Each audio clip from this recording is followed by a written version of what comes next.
Bonjour, je suis Olivier Clémence et tu écoutes Réussir mon e-commerce.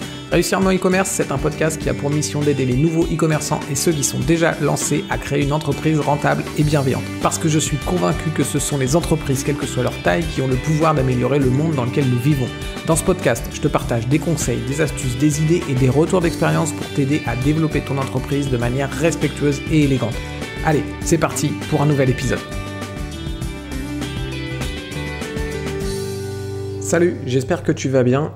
Aujourd'hui, je voudrais te parler d'un concept que j'ai que j'ai découvert dans un bouquin que je suis en train de lire qui s'appelle Clockwork de Mike Michalowicz. Je ne sais pas exactement le prononcer. Je te mettrai le lien dans la description si ça t'intéresse. C'est un bouquin qui est en anglais, je pense qu'il n'est pas traduit en français. Et c'est plutôt un assez bon bouquin. Il y a des passages que je trouve un peu longs, mais je tombe souvent sur des concepts que je trouve cool et là je voulais t'en partager un. J'ai un deuxième concept que je trouve sympa et je pense que je te le partagerai dans un autre épisode. Mais le concept d'aujourd'hui en fait, c'est ce qu'il appelle les 4D du business.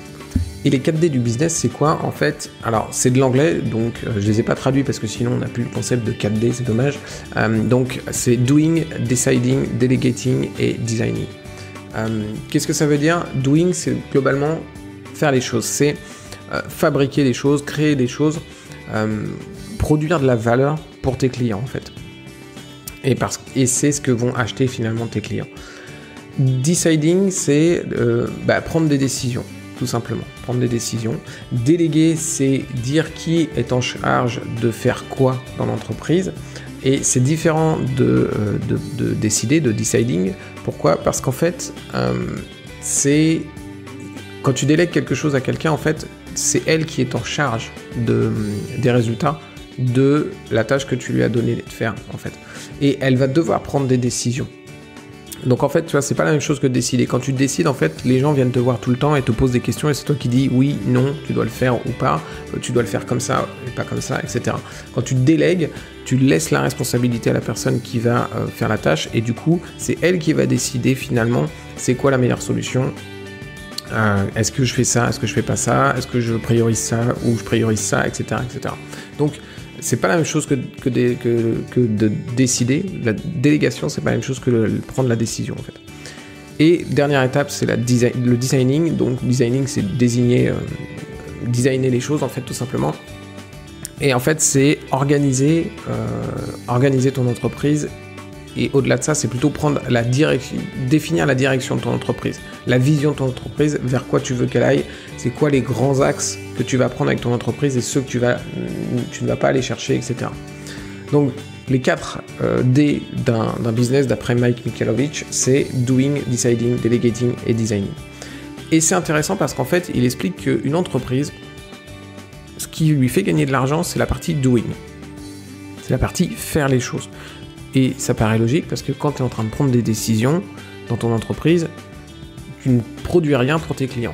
Quand tu es en train de faire de la délégation, tu ne produis rien pour tes clients. Et quand tu es en train d'imaginer le futur de ton entreprise, d'imaginer sa direction, donc de faire du designing, eh bien tu ne produis toujours rien pour tes clients. Donc finalement, s'il n'y a que les 3 étapes, deciding, delegating et designing dans ton entreprise, tu ne gagneras pas d'argent parce que tu n'offres rien, tu n'offres pas de valeur à tes clients.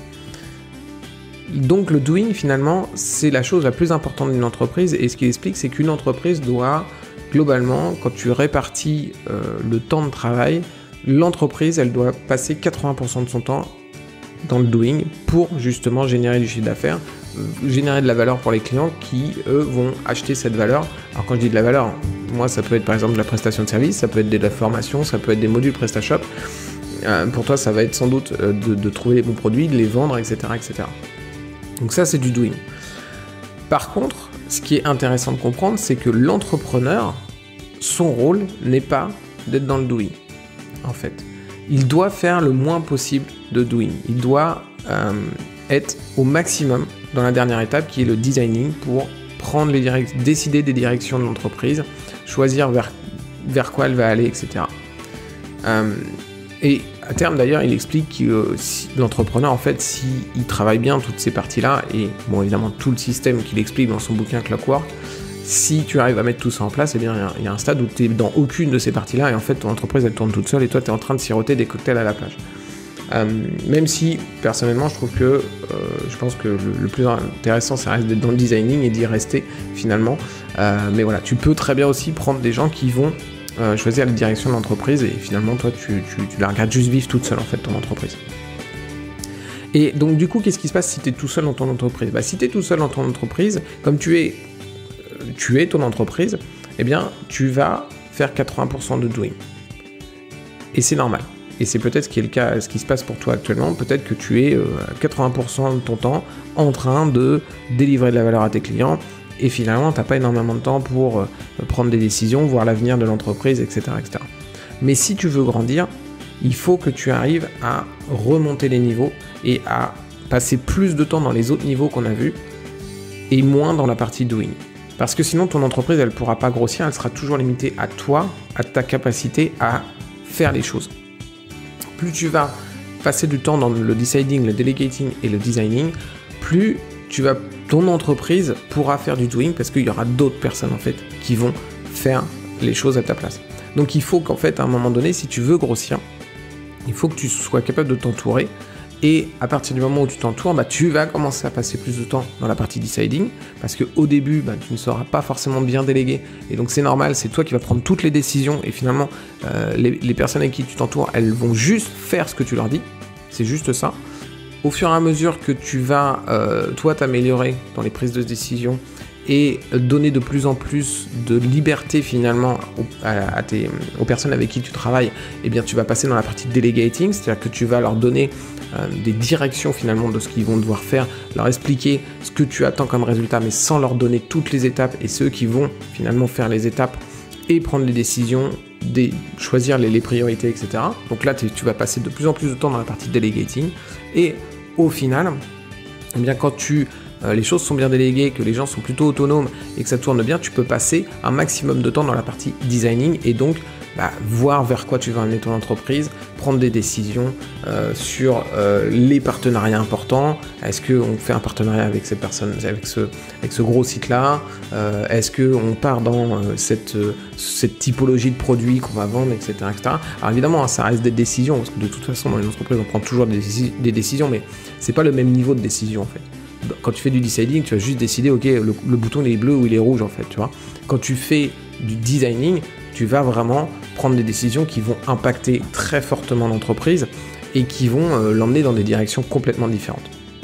Moi, je trouve ça intéressant en fait comme concept parce que ça simplifie assez bien les choses. Et d'ailleurs, l'autre concept dont je veux te parler simplifie aussi pas mal les choses dans l'entreprise.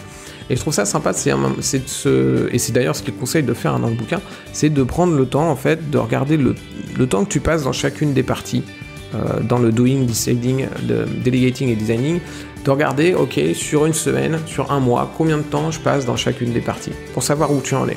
Si tu es tout seul et que ta vocation c'est pas de grossir spécialement et que tu veux juste par contre finalement rester tout seul et générer un maximum de chiffre d'affaires, c'est intéressant que tu sois vraiment à 80% dans le doing, ok?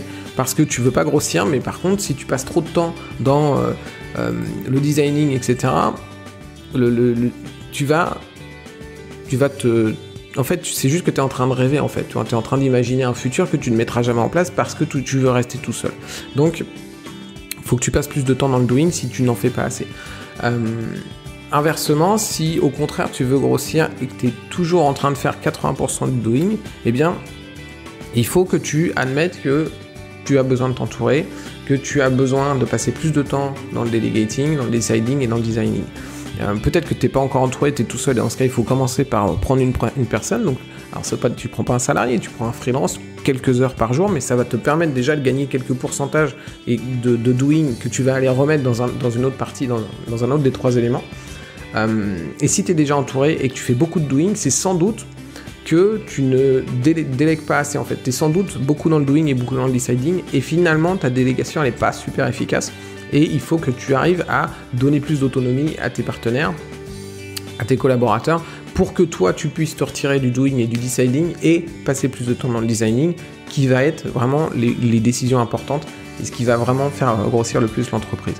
Donc c'est plutôt intéressant. Moi j'ai fait ce travail-là, j'ai regardé un petit peu où j'en étais dans chacune des parties. À mon sens, je suis à 40% dans le doing, 20% dans chacune des autres parties. Donc il y a encore du travail, il y a encore clairement du travail, je le savais, mais c'est intéressant de se dire ok, je suis à 40% dans le doing, ok, dans 3 mois, dans 6 mois, je refais cette mesure, où est-ce que j'en suis, est-ce que j'ai avancé, est-ce que je suis encore plus dans le doing, et dans ce cas je vais pas dans le bon sens, c'est que je me suis remis à faire plus en plus de tâches que je devais pas faire, ou est-ce que au contraire, j'ai réussi à réduire ce pourcentage, et du coup je passe un peu plus de temps, et dans quelle partie je passe un peu plus de temps, est-ce que c'est dans le deciding, le designing, ou le delegating. Selon où tu en es en tant qu'entreprise, en tant qu'entrepreneur, évidemment, tu ne feras pas tout de suite 90% de designing, en fait, ça va pas être possible.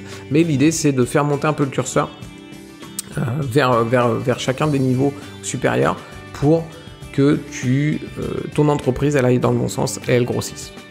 Voilà, donc c'est un concept que je trouve plutôt sympa dans le bouquin Clockwork. Je t'invite à peut-être te poser la question où tu en es, déjà peut-être comme ça, sans faire une étude temporelle. Lui, il conseille de faire une étude temporelle où tu mesures vraiment le temps sur une semaine, etc. T'es pas obligé de commencer comme ça, tu peux déjà te poser la question en fait, par toi-même, savoir où tu en es, et après pourquoi pas faire une étude temporelle. C'est intéressant de comparer ça parce que souvent notre cerveau il a une certaine capacité à nous mentir en fait. Et en fait, tu vas peut-être te rendre compte que la réalité est très différente de ce que tu penses. Donc c'est intéressant de le faire une première fois, cet exercice où tu le notes en pensant, en notant ce que toi tu penses être dans chacune des parties, le temps que tu penses passer dans chacune des parties, et après tu le mesures sur une semaine à peu près normale, tu le mesures, et puis tu regardes, et tu vois les valeurs. Et après tu te dis, ok, peut-être que je fais trop de doing, qu'est-ce que je peux faire pour réduire cette partie et du coup prendre ce temps et l'injecter dans une autre des parties supérieures. Voilà, j'espère que ce concept te plaira. Si c'est le cas, n'hésite pas à partager ce podcast, à laisser une note, à t'abonner. Si tu es sur Apple Podcast, c'est assez facile de laisser une note. Si tu es sur les autres plateformes, c'est pas très simple, mais tu peux toujours t'abonner, tu peux toujours partager ce podcast. Ça soutient le podcast, ça permet de le faire connaître et c'est super motivant pour moi. Je te dis à très vite pour un prochain épisode. Ciao.